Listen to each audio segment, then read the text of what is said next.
Oui, Éternel, les gens peuvent m'abandonner, mes amis, mes parents.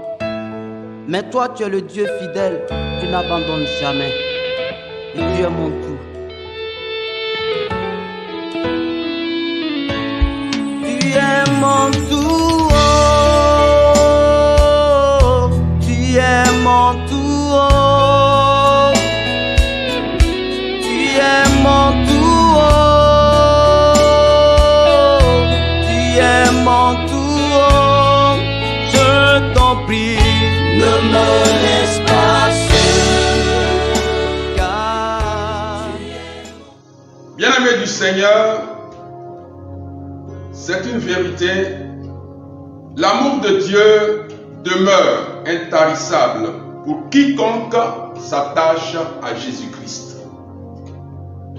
L'amour de Dieu demeure intarissable pour toi qui crois en Jésus-Christ.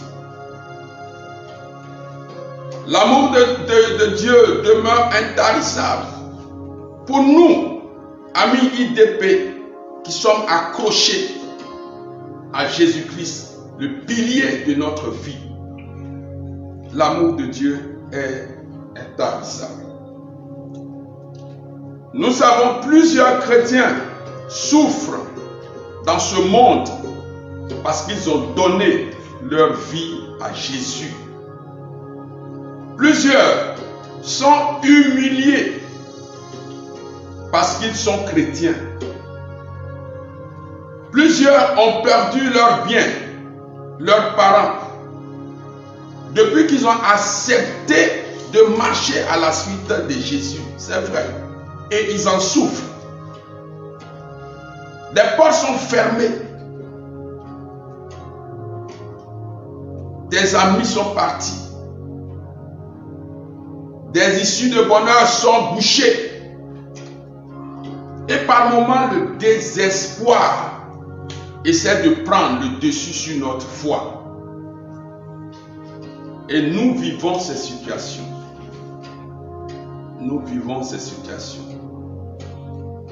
Nous remarquons que depuis que nous avons désiré vraiment marcher dans la sérénité, dans la sincérité avec Jésus, c'est là que les problèmes commencent. C'est vrai. C'est là que tout devient difficile. C'est vrai.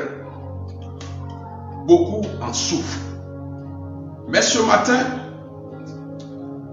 l'Esprit de Jésus, l'Esprit de Dieu, l'Esprit de notre Sauveur et Seigneur Jésus s'adresse à nous, s'adresse à quelqu'un. S'adresse à quelqu'un. Parce que tout n'est pas perdu. Le meilleur est devant toi. Le meilleur est devant toi. Nous allons écouter la parole de Dieu tirée de Romains 8. Nous irons au verset 18 jusqu'au verset 39 par là. Le Saint-Esprit dit par la bouche de Paul, c'est la lettre de Saint Paul aux Romains, aux chrétiens de Rome. Comparons les souffrances d'aujourd'hui avec la gloire que Dieu nous montrera clairement plus tard. Il dit, faisons une comparaison. Comparons les souffrances de ce moment d'aujourd'hui. Comparons les épreuves que nous vivons aujourd'hui. Avec quoi? Avec la gloire. La gloire que Dieu prépare pour nous. C'est magnifique cette parole. Toi qui as donné ta vie et qui, à cause de Jésus, à cause de ta foi, vis des épreuves. Tu pouvais dire, quand j'étais païen, tout allait mieux. Quand je n'étais pas encore engagé, tout allait bien. Mais depuis que j'ai donné ma vie à Christ, les choses se compliquent. Le Saint-Esprit te dit, fais la comparaison. Il y a des choses que tes yeux ne voient pas. La souffrance d'aujourd'hui, la souffrance que tu vis, n'a rien à voir avec la gloire que Dieu a préparée pour toi. Alléluia. Rien. C'est deux choses qu'on ne peut pas comparer. Il dit, à mon avis, les souffrances là sont peu de choses. Oui, le monde créé par Dieu attend avec impatience le moment où Dieu montrera la gloire des enfants de Dieu. Oui, il y a un moment où Dieu va manifester sa gloire. Où Dieu va manifester par toi sa gloire. Ce moment arrive. Ce moment arrive. Tes ennemis peuvent se réjouir. Ils peuvent dire ce qu'ils veulent. Mais le temps arrive où la gloire de Dieu va se manifester dans ta vie. La Bible dit, ce monde est tombé sous le pouvoir. Je suis au verset 20. Sous le pouvoir de forces qui n'ont aucune valeur. Ce n'est pas lui, le monde, qui a voulu cela, mais c'est Dieu qui l'a mis sous ce pouvoir. Confère Genèse 3, verset 17 et suivant. Pourtant, il y a encore de l'espoir pour ce monde.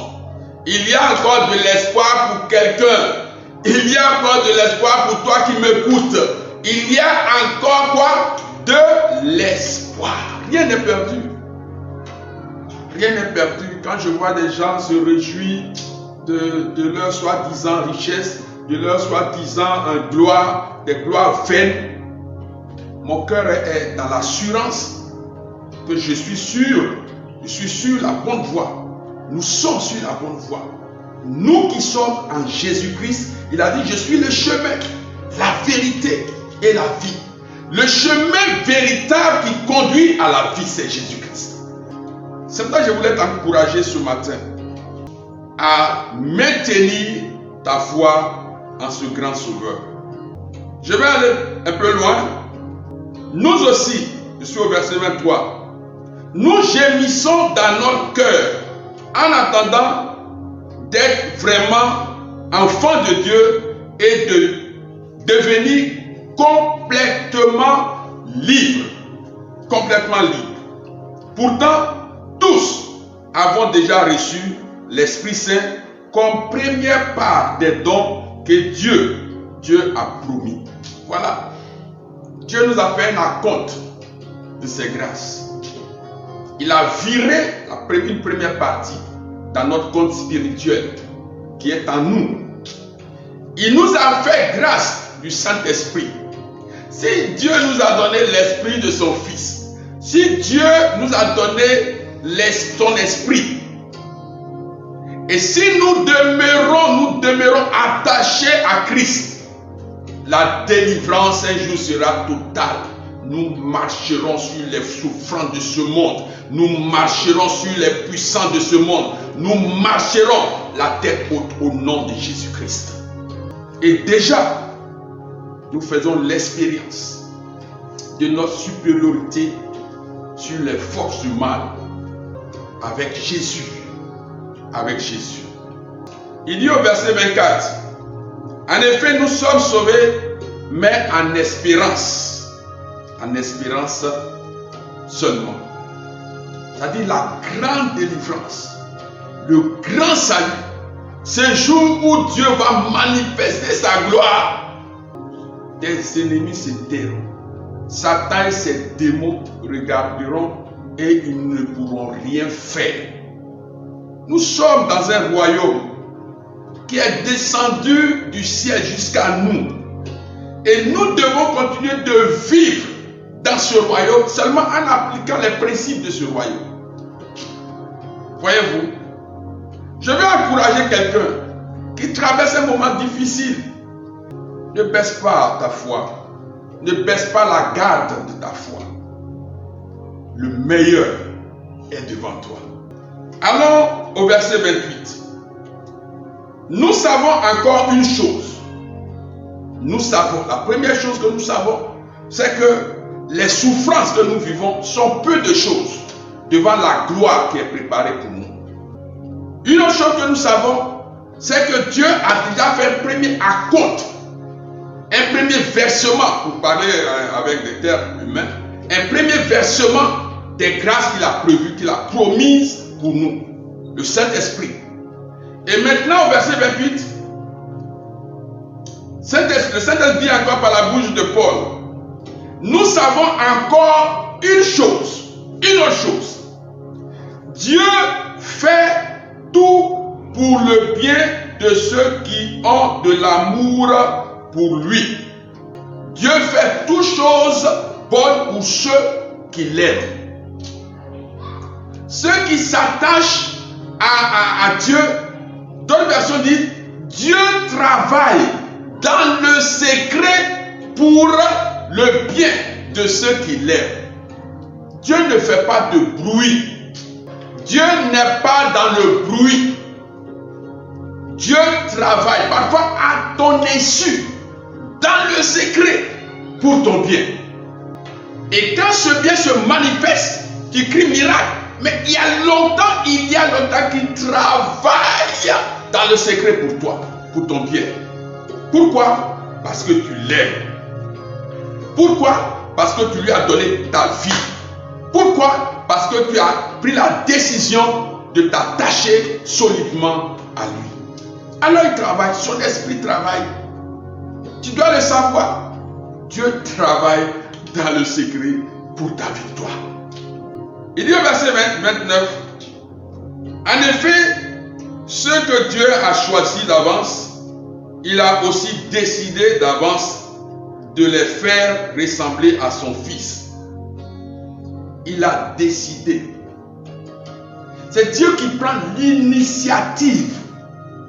C'est lui qui a décidé de faire en sorte que tu ressembles à son Fils Jésus-Christ. Ce qu'il veut, ce qu'il attend de toi, que tu te laisses faire, que tu te laisses manier, que tu te laisses comme l'argile dans la main du potier. Il dit qu'il a décidé d'avance de les faire ressembler à son Fils. Mais ce n'est pas tout. Ainsi, son Fils sera l'aîné d'une grande famille. Autrement dit, toi et moi, nous sommes de la famille de Dieu. Nous ne devons pas perdre cela de notre vue. Si nous sommes de la famille de Dieu, nous sommes de la famille royale. Alléluia. Nous sommes distingués. C'est pourquoi les souffrances de ce monde sont peu de choses devant tout ce que Dieu a fait et continue de faire dans notre vie. Il dit ceux que Dieu a choisis d'avance, il les a aussi appelés, et ceux qu'il a appelés, il les a aussi rendus justes. Il les a aussi rendus justes. Et ceux qu'il a rendus justes, il leur a aussi donné sa gloire. Les gens peuvent te critiquer. Ils peuvent dire tout ce qu'ils veulent de toi. Ils peuvent te traiter de ceci parce que tu as péché. Ils peuvent te traiter de ceci parce que tu as succombé à une tentation. Mais Dieu te regarde parce que tu restes attaché à Jésus. Il te voit juste. Il te voit. Dès que tu confesses tes péchés, tu reconnais ton tort et que tu demandes pardon, Dieu te pardonne. Et il te regarde. Et il regarde en toi le Jésus qui a été crucifié, qui a payé le prix de nos péchés. Et Dieu te considère comme si tu n'as jamais péché. Comme si tu n'as jamais péché. Les gens peuvent dire ce qu'ils veulent. Tu as commis l'adultère, tu t'es confessé, Dieu te reprend et te positionne dans sa justice. Tu as volé, tu as reconnu ce mal, tu as demandé pardon, tu t'es confessé, Dieu te reprend. Tu as commis des gaffes, peu importe la gravité, Dieu te reprend quand tu confesses tes péchés et il te regarde comme si tu n'as jamais péché. Si Dieu te considère juste, peu importe ce que les gens racontent, tu n'as pas de compte à rendre à qui que ce soit. Tu rendras compte à celui qui est juge d'éternité en éternité. Si lui-même, il te considère juste, ne t'occupe pas de ce que les gens disent de toi. Sois fier et marche en enfant de Dieu, reconnaissant à tout moment tes torts et demandant grâce, demandant le pardon à ce Dieu-là. Amen. Il leur a donné sa gloire. Dieu nous a donné sa gloire. Dieu ne m'a pas donné la gloire d'un animal. Dieu ne m'a pas donné la gloire d'une étoile. Dieu ne m'a pas donné la gloire du soleil. Dieu ne m'a pas donné la gloire de la lune. Dieu ne m'a pas donné la gloire de la terre. Dieu nous a donné sa gloire. La gloire qui est en nous, c'est la gloire de Dieu. Ne te sous-estime pas. Dieu nous a donné sa gloire. Qu'est-ce que nous avons fait pour mériter cela? Nous avons cru en Jésus-Christ. C'est gratuitement qu'il nous a donné cette gloire. C'est gratuitement. Amen. Que dire donc? Verset 31. Si Dieu est pour nous, qui sera contre nous? Si Dieu est pour nous, qui sera contre nous? Même à son Fils, Dieu n'a pas évité la souffrance. Mais il a délivré, il a livré pour nous tous. Alors, avec son Fils, il va tout nous donner gratuitement. La Bible dit, avec Jésus, Dieu va nous donner tout gratuitement. Amen.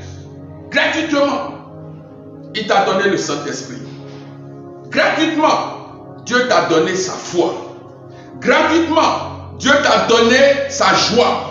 Gratuitement, Dieu t'a donné sa sagesse. Gratuitement, Dieu t'a donné sa miséricorde. Gratuitement, Dieu t'a donné sa gloire. Gratuitement, Dieu t'a tout donné. Et il nous en donnera encore davantage. Gratuitement, Dieu nous a donné son pouvoir de marcher sur les serpents et les scorpions et sur toute la puissance de l'ennemi. Et il a ajouté, et rien ne pourra nous nuire. Gratuitement. Gratuitement. Il y a des choses que Dieu a introduites en toi. Sois fier. Sois fier. Le meilleur est devant nous. Le meilleur est devant nous. Qui peut accuser, verset 33, qui peut accuser ce que Dieu a choisi? Qui peut m'accuser? Personne. La Bible dit personne. Frère, ne t'occupe pas de ce que les kpakpatos disent autour de toi. Nous n'avons rien à faire avec ce que le monde dit de nous. Est-ce que Dieu m'a approuvé? C'est l'essentiel. Et je fais tout possible pour vivre afin que Dieu soit fier de moi.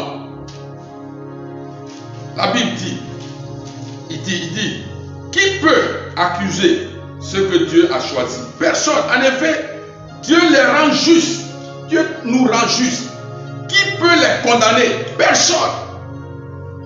Qui peut les condamner? Personne. En effet, le Christ Jésus est mort. De plus, il s'est réveillé de la mort. Il est à la droite de Dieu et il prie pour nous. Et il prie pour nous. Il intercède pour nous. Jésus n'est pas en vacances auprès de son Père. Jésus n'a pas pris des jours de repos auprès de son Père. Jésus est là comme avocat. Quand nous prions, quand nous nous adressons au Père, à Dieu notre Père, Jésus soutient notre prière. Il intercède nuit et jour pour toi et pour moi. C'est pourquoi ne soyez pas découragés. Tu peux prier, la prière n'est pas encore exaucée parce que ce n'est pas le temps. Qui peut nous séparer de l'amour du Christ? Est-ce que c'est le malheur? Est-ce l'inquiétude? La souffrance venant des autres? Ou bien la faim? La pauvreté? Les dangers? Ou la mort? Qu'est-ce qui peut nous séparer? La stérilité? Le chômage? Le célibat? La maladie? Qu'est-ce qui peut nous séparer? Bien-aimés, ne laisse pas le chômage te séparer de l'amour de Dieu. Ne laisse pas la maladie te séparer de l'amour de Jésus. Ne laisse pas la stérilité, ne laisse pas les échecs, ne laisse pas le manque d'argent, ne laisse rien te séparer de l'amour de Dieu. Si Dieu veut te mener dans un moment de preuve, tu n'es pas la première personne à subir cette épreuve. Il châtie ceux qu'il aime. Il te prouve. Il peut te prouver. Mais demeure attaché à Jésus-Christ. Le meilleur est devant toi. Au verset 37. Mais dans tout ce qui nous arrive, nous sommes les grands vainqueurs. Alléluia. Nous sommes les grands vainqueurs par celui qui nous a aimés. Nous sommes les grands vainqueurs. Pas de petits vainqueurs. C'est un grand combat que nous menons. Le combat de la foi. C'est un grand combat que nous menons. Le combat de la vie. Et déjà la parole de Dieu déclare que nous sommes les grands vainqueurs. Et nous le sommes. Et nous le sommes. Oui, j'en suis sûr. Rien ne pourra nous séparer de l'amour que Dieu nous a montré dans le Christ Jésus, notre Seigneur. Rien. Tu peux proclamer après moi. Oui, rien ne pourra nous séparer de l'amour que Dieu nous a montré dans le Christ Jésus, notre Seigneur. Rien. Frères et sœurs, vous savez, la parole de Dieu elle-même est vie. Quand tu découvres ces vérités, la vie de la parole, la vie qui est cachée dans les Écritures là, remplit ton âme de joie. Je ne sais pas si tu expérimentes ça. Ce n'est pas que les choses de ce monde vont disparaître, la souffrance va disparaître de la terre. Ce n'est pas possible. Mais nous marchons sur la souffrance comme Pierre a marché sur l'eau, au nom de Jésus. Nous marchons sur les épreuves qui se présentent à nous. Nous marchons sur les fleuves, le lac de ces souffrances. Comme des gens qui sont fous. Nous ne sommes pas fous. Nous marchons sur la parole qui est comme une plateforme sur l'eau, sur ces épreuves. Oui, sur ces épreuves. Des gens qui ne sont pas chrétiens nous regardent et ils disent, mais celui-là il vit comme s'il n'a pas de problème. Notre problème a été déversé, transféré sur Jésus-Christ. Rien ne pourra et rien ne devra nous séparer de l'amour de Jésus-Christ. Ces souffrances passeront. De toute façon, tu as remarqué, depuis que tu vis, il y a des souffrances que tu redoutais, mais qui sont passées. Ces souffrances sont passées. D'autres souffrances arrivent, elles passeront. Des épreuves viendront, elles passeront. Mais toi, tu es solide, tu es arrêté avec foi et tu marches. Tu ne quittes pas l'épreuve, tu l'affrontes. Et par la puissance de Jésus-Christ, tu l'as détruit. Tu l'as détruit. Sois réconforté dans ta foi. N'abandonne pas ce beau combat de la foi. N'abandonne pas. Rien. Paul dit, ni la mort, ni la vie, ni les anges, ni les esprits, ni le présent, ni l'avenir, ni tous ceux qui ont un pouvoir quelconque, ni les forces d'en haut, ni les forces d'en bas, ni toutes les choses créées, rien ne pourra nous séparer de l'amour de Dieu. Rien ne pourra nous séparer de Jésus-Christ. Rien ne devra nous séparer de Jésus-Christ. Voici la parole. Peu importe la situation que tu vis, le meilleur est devant toi. Lève-toi. Lève-toi. Tu n'es pas seul. L'esprit de Jésus-Christ, celui-là qui a vaincu David, j'ai vaincu le monde. Il dit, n'ayez pas peur, j'ai vaincu le monde. Nous allons prier pour que tu saches qu'aujourd'hui, tu dois te relever et marcher sur les eaux de ces souffrances-là, en parole et en acte. Tu vas confesser simplement le verset 18 de Romains 8. Il dit, comparons les souffrances d'aujourd'hui avec la gloire que Dieu nous montrera clairement plus tard. Oui, à mon avis, elles sont peu de choses. Tu vas confesser que les souffrances du moment n'ont rien à voir avec la gloire, avec le meilleur de Dieu qui est en toi et qui va se manifester encore grandement. Oui, oui, oui, dans ta vie, dans ta vie.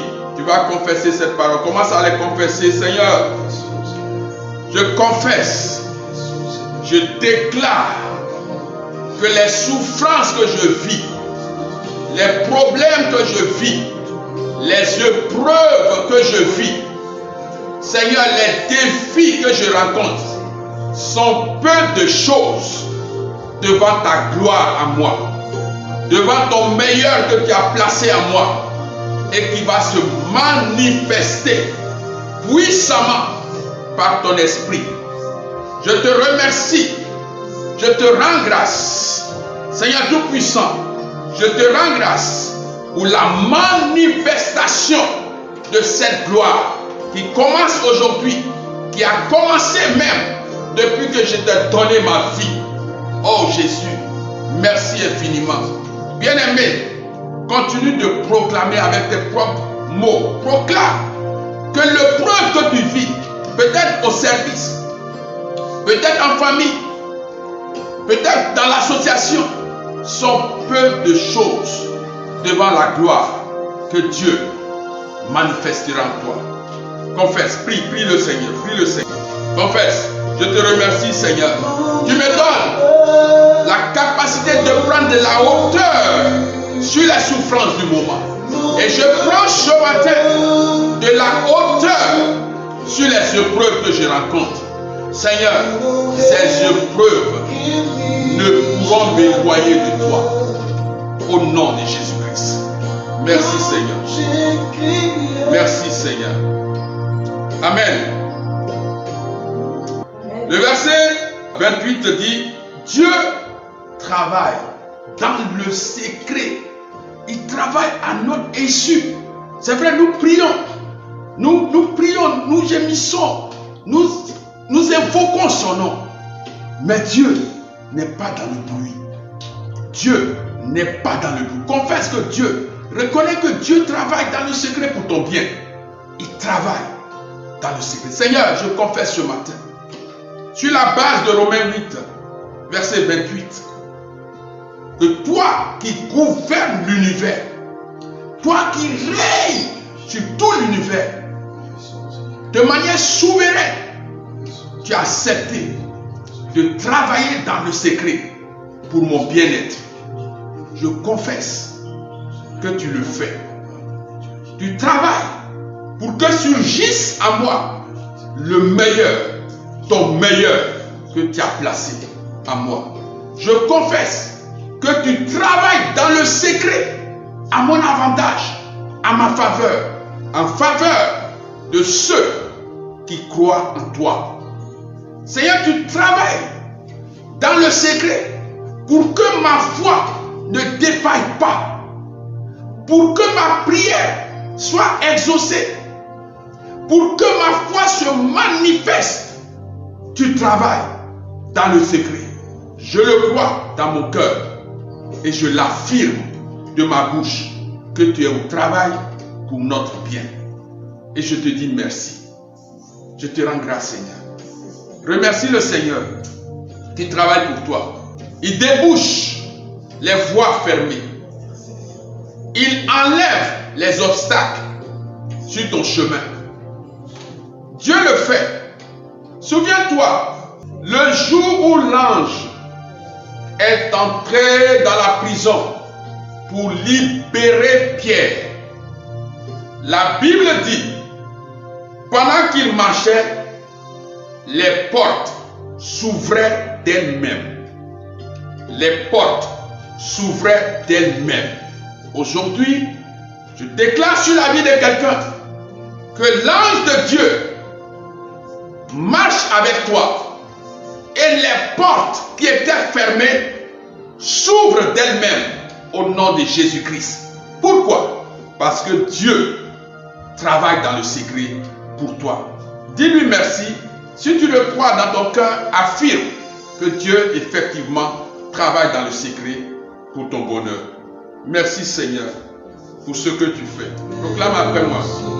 Je proclame, moi Valentin, que Dieu travaille dans le secret pour mon bien-être. Dieu travaille dans le secret pour mon bien-être. Dieu travaille avec moi pour la prospérité de mon entreprise. Dieu travaille dans le secret pour la paix dans mon foyer. Dieu travaille dans le secret pour le bonheur de mes enfants. Dieu travaille dans le secret pour la paix dans nos nations. Dieu travaille dans le secret avec nous, avec ses collaborateurs que nous sommes.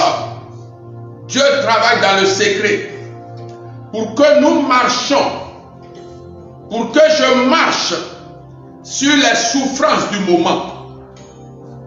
Je proclame que c'est Dieu lui-même qui, je proclame que c'est Dieu lui-même qui, de manière souveraine, m'a choisi,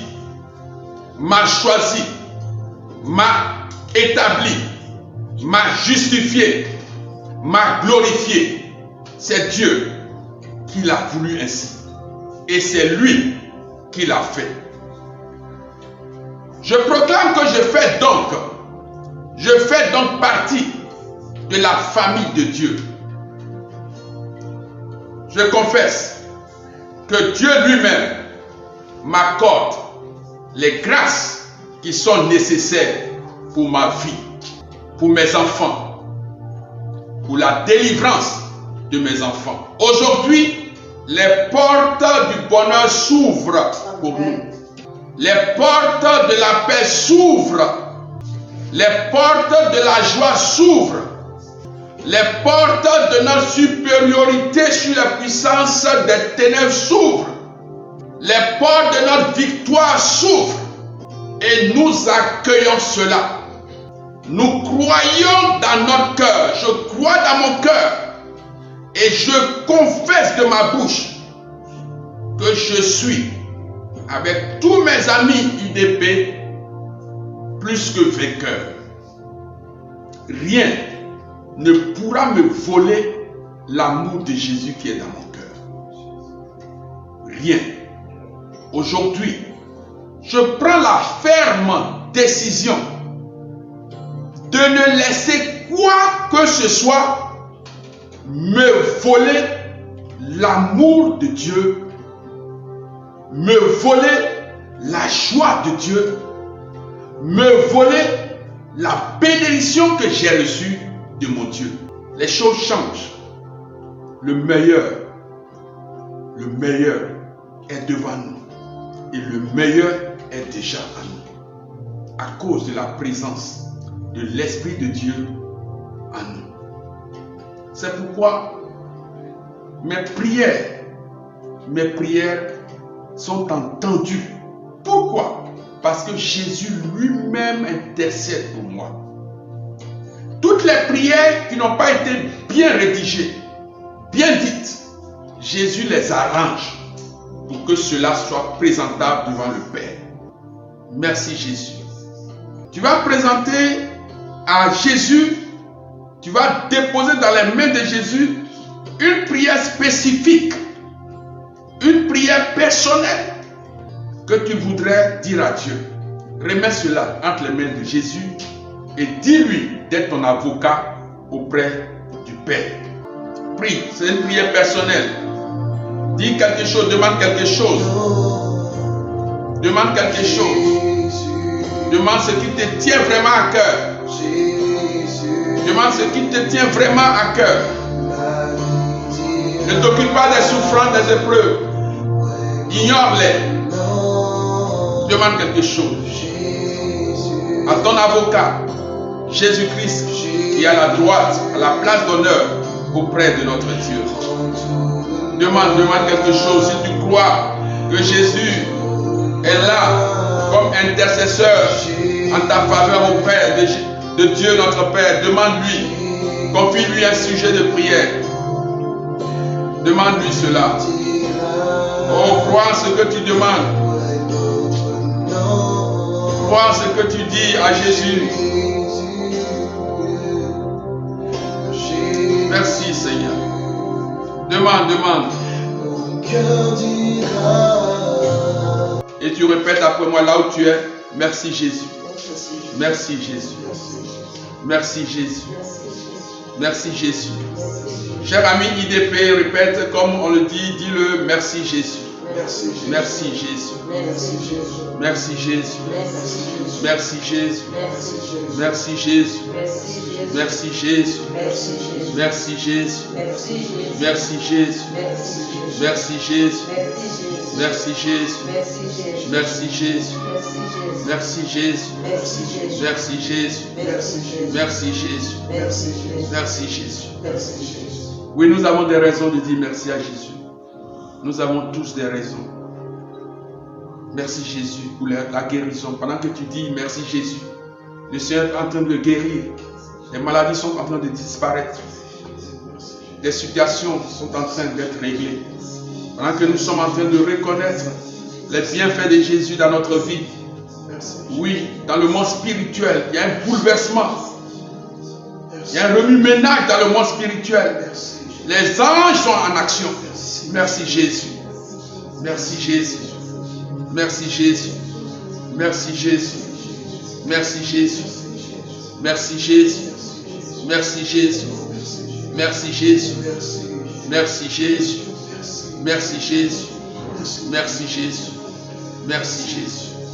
Merci Jésus. Oh, merci pour tout, Seigneur. Oui, le meilleur est devant nous.